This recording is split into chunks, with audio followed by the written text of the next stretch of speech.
I believe in God, the Father Almighty, creator of heaven and earth. I believe in Jesus Christ, his only Son, our Lord, who was conceived by the Holy Spirit and born of the Virgin Mary. He suffered under Pontius Pilate, was crucified, died, and was buried. He descended to hell. The third day he rose again from the dead. He ascended to heaven and sit at the right hand of God, the Father Almighty. From there he will come to judge the living and the dead. I believe in the Holy Spirit, the Holy Catholic Church, the communion of saints, the forgiveness of sins, the resurrection of the body, and the life everlasting. Amen.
Thanks for loving God like you do. Thanks for loving God like you do. Be blessed. Go from strength to strength in Jesus' name. Amen.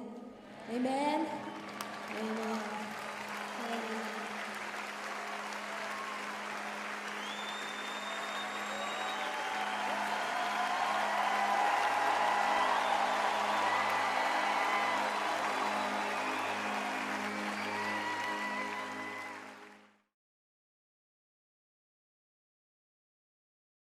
하나님 아버지, 오늘 베드로전서 1장의 말씀을 보면서 거룩한 삶이란 무엇인가에 대해서 우리가 함께 알아보려고 합니다.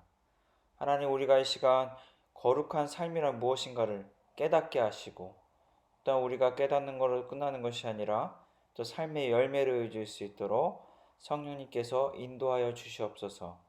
예수 그리스도 이름으로 기도합니다. 아멘.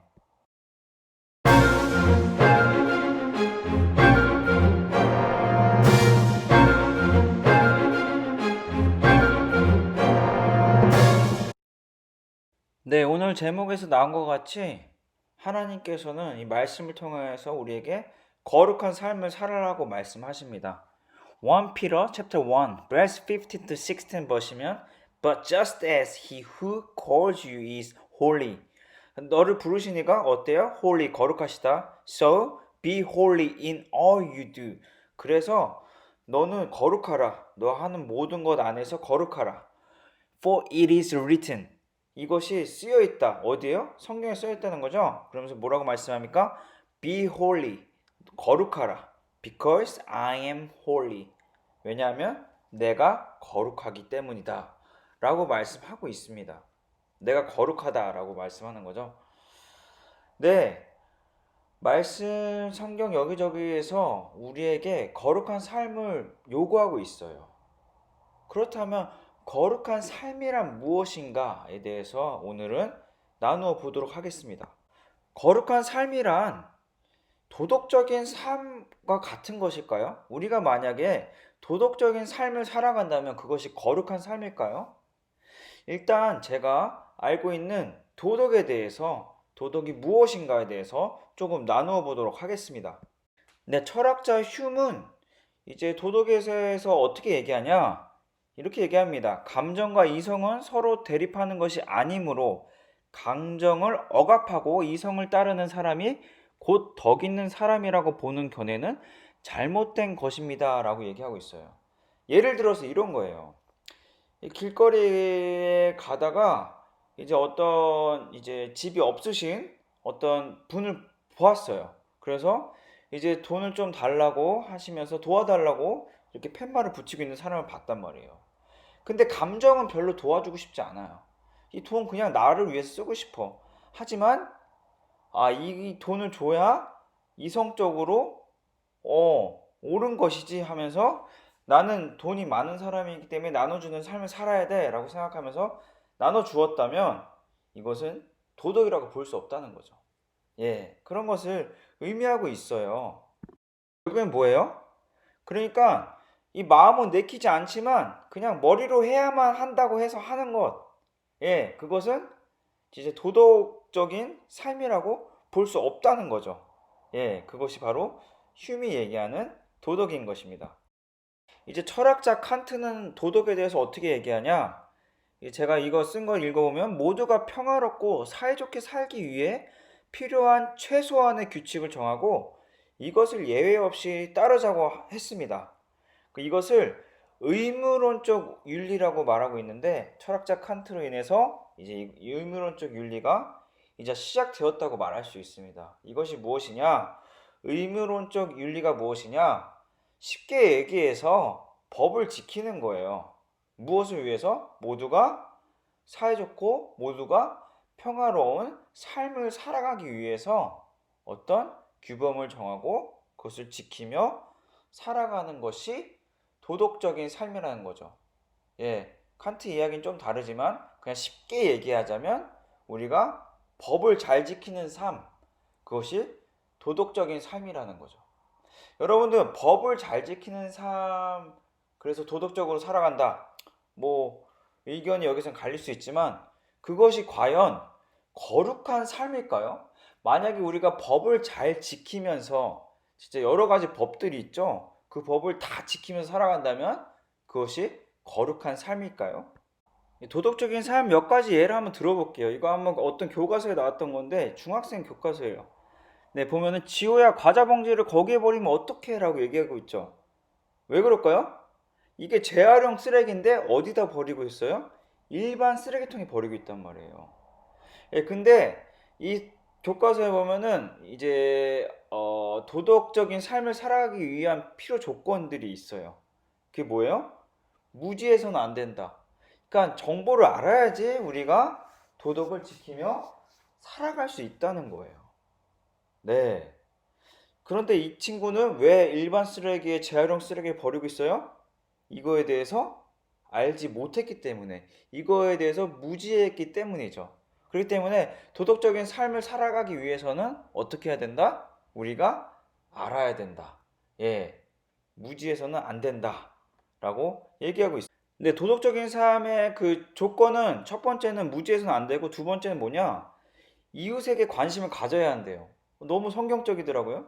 네, 그러니까 이 이웃들, 그러니까 나 혼자만 생각하는 것이 아니라 어떤 개인주의적인 생각이 아니라 이웃들에게 관심을 가져야 한다는 거예요. 지금 당장 내 옆집에 누가 사는지 혹시 알고 계세요? 모르시는 분도 꽤 많을 것 같아요. 더 나아가서 이제 어떤 신문이나 기사를 보면서 이제 뭐 예를 들어서 지금 코로나 이 팬데믹 사태에 나만 코로나 안 걸렸으면 괜찮아가 아니라 코로나 걸린 다른 사람들을 보면서 그 이웃을 보며 내가 관심을 가지고 내가 할 수 있는 것들을 해야 된다는 거죠. 기도도 하고 또한 뭐 후원할 수 있으면 후원도 하고 내가 직접 가서 도와줄 수 있으면 도와주기도 하고 이것이 바로 도덕적이라는 것이죠. 그럼 세 번째 뭐예요? 용기가 있어야 된다는 거예요. 도덕적인 행위를 하려면. 예, 용기가 있어야죠. 그러니까 예를 들어서 만약에 팬데믹 사태, 뭐 지금 코로나 사태 그 사람들 도와준다는 건 내가 전염될 수도 있는 거잖아요. 그쵸? 어떻게 보면 그 용기가 굉장히 용기가 필요해요. 때로는 우리 친구들 학교 안에서 왕따가 당하는 친구가 있어요. 근데 그 친구를 도와주면 나도 따돌림 당할 것 같아서 그 친구를 도와주지 않는다. 예, 그럴 때 어떻게 해요? 용기가 필요하죠. 그러나 왕따를 당하는 친구를 알면서도 외면하는 건 이거 도덕적일까요? 절대 도덕적이지 않단 말이에요. 그 때문에 이 교과서에서 얘기하는 게 너무 저한테 와닿아서 넣어봤는데 첫 번째 뭐예요? 무지해서는 안 된다는 거예요. 우리가 알아야 되고 두 번째는 이웃에 대해서 관심을 지속적으로 가져야 된다는 거예요. 세 번째는 용기가 있어야 한다는 거죠. 이제 도덕에 대해서 간단하게 제가 설명을 해 보았는데요. 그렇다면 이 도덕적인 삶, 내가 과연 살아갈 수 있는지 이 문제를 보면서 정직하게 나 자신에게 적용하고 또 한번 내 자신에게 대답해 보면 좋을 것 같아요. 만약에 맹인이, 이 맹인은 앞이 보이지 않으시는 분이죠. 맹인이 우리 친구들에게 와서 5만 원짜리를 보여주면서 1,000원짜리 5장으로 바꿔달라고 해요. 그러니까 이 맹이는 이제 이 5만 원짜리가 5천 원짜리인지 아는 거죠. 근데 우리 친구들이 마침 1,000원짜리 5장이 있는 거예요. 예. 그러면서 이제 1,000원짜리 5장으로 바꿔달라고 합니다.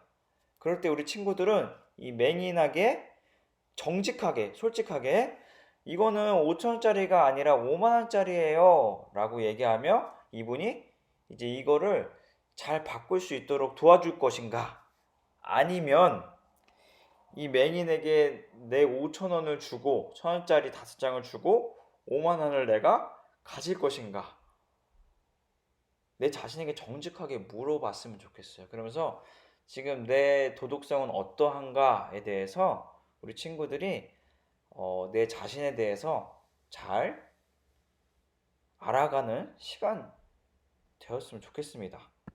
자, 두 번째도 한번 여러분들이 이 문제를 보면서 나의 도덕성은 어떠한가 한번 시험해 보면 좋을 것 같아요.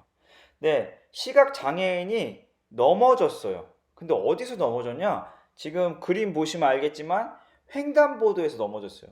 횡단보도면 이 신호가 이제 막 바뀌고 있는 거죠. 막 이제 초록불에서 이제 빨간불로 이제 바뀔랑 말랑 할 때쯤이란 말이에요. 근데 시각장애인이 넘어졌어요. 그럼 어떡하시겠어요? 지금 위험하죠? 그런데 나는 봤는데 그냥 못 본 척 지나갈 것인가? 예, 봤지만 그냥 내가 위험하니까 그냥 지나갈 것인가? 아니면 이 시각장애인을 구하기 위해서 그곳에 다시 횡단보도에 가서 이 시각장애인 도와줄 것인가? 여러분들 어떻게 하시겠습니까? 이건 진짜 아까 얘기한 용기가 필요한 상황이죠. 네. 그리고 이제 어떤 개인주의적인 성향이 있으면 정말 절대 할 수 없는 거죠.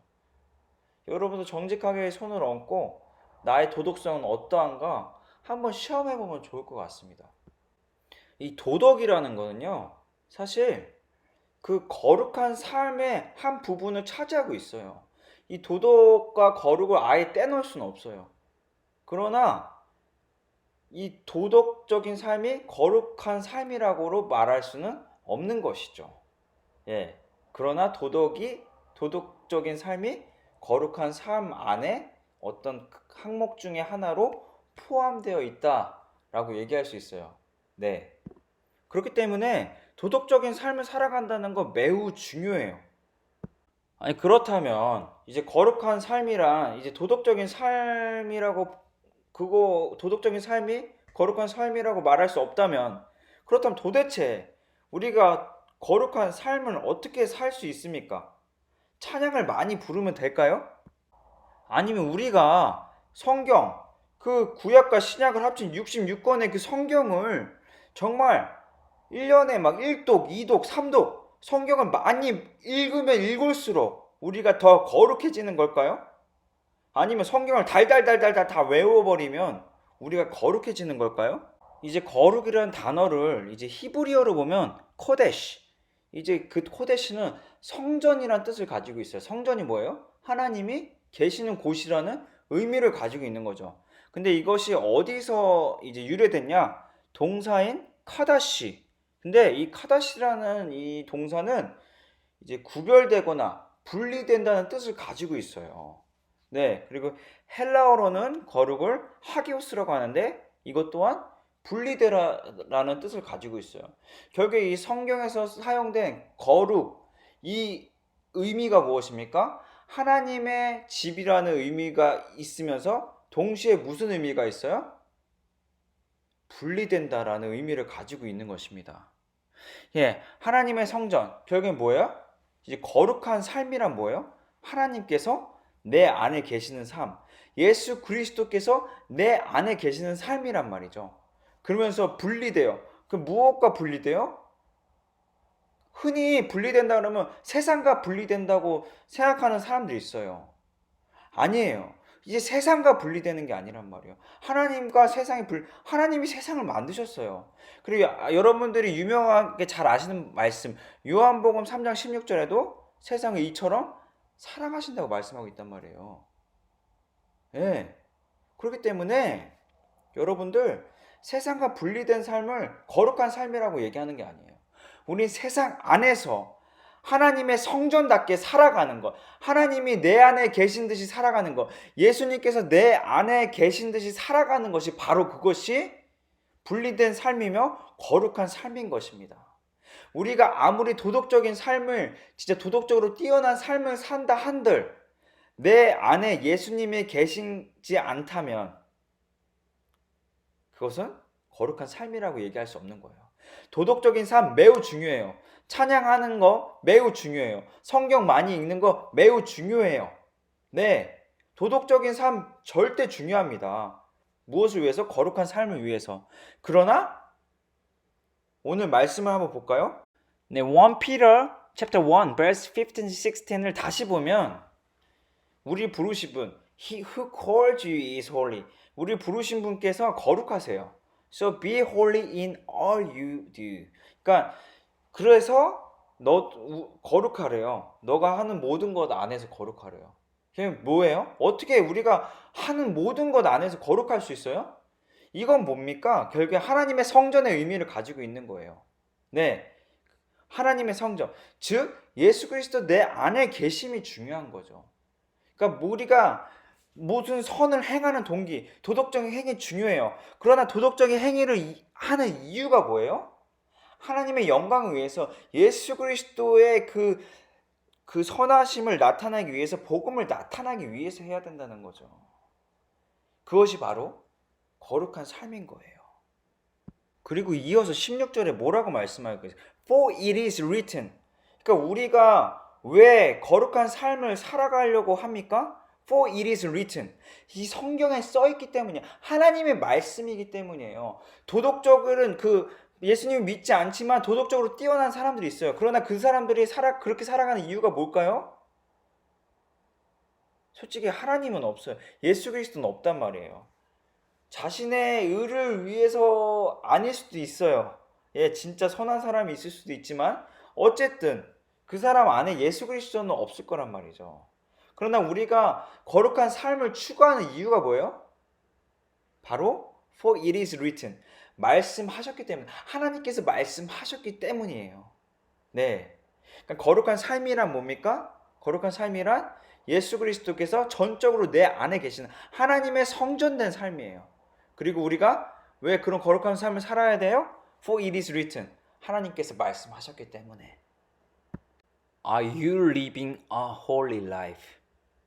여러분들은 거룩한 삶을 살아가고 계십니까?